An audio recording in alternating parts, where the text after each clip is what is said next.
البنات، هذه اول دقه ديالي ليا في القصر الصغير. مشينا للسوق وتقدينا. بغيت الراي تاعكم في الاثمنه. هذا السردين باقي جديد اختي، 20 درهم الكيلو. خدينا ديال الشوايه. هذيك القبطه تاع النعناع تبارك الله قداش كبيره وريحتها كي دايره يا سلام، 3 دراهم. هذيك القبطه تاع الثومه البلديه اختي فيها عرام، 20 درهم.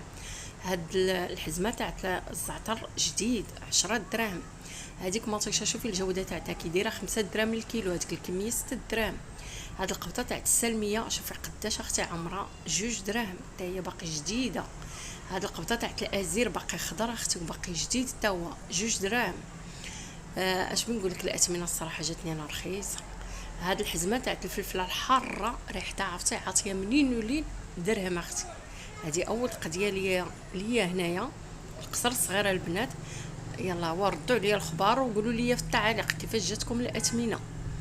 والسلعه تبارك الله كل شيء جديد، اش بنقول لك، ما شاء الله وصافي. هاد الخبيزه اختي ديال القمح الزرع ديال الدار، 2 دراهم ونص. كنت عندي الخبز باقي عندي، بغيتي باش نكمل. ومن بعد اختي ما سالينا المشتريات، طلعنا للسطح نقادو غدانا. انا بغيتكم تكتبوا لي وتقولوا لي كي جاتكم الاثمنه. بالنسبه لي انا كنعيش في طنجه، هاد الاثمنه راه ما عندناش في طنجه، ما نكذبش عليك. تجيبي سردين بهاد الجوده وهكا جديد تلقاي ب 20 درهم، والله الا كليتيه. ماطيشه تجيبها بهذيك الجوده وبالثمن 5 دراهم، والله الا كليتيها. يعني الصراحه هنا جاتني اثمنه زوينه بزاف. وانتم تنتسناكم تردوا عليا.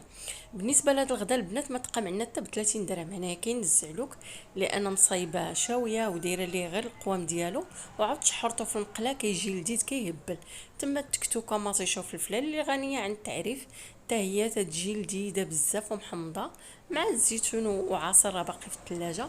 يعني هذيك الوجبه الغداء ما فايتاش اختي 30 درهم. علاش كنبارطاجي معكم هاد الحويجات هادو؟ بان يعني كنتقسموا هاد الحويجات هادو بان راه ممكن دوزي عطله بشكل اقتصادي ومهليه في راسك، ماشي زعما حارمه راسك ولا شي حاجه، لا.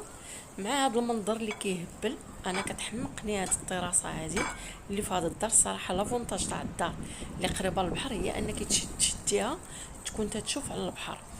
الصراحه كتجي زوينه وكتحسي بانك تدوزي عطله زوينه.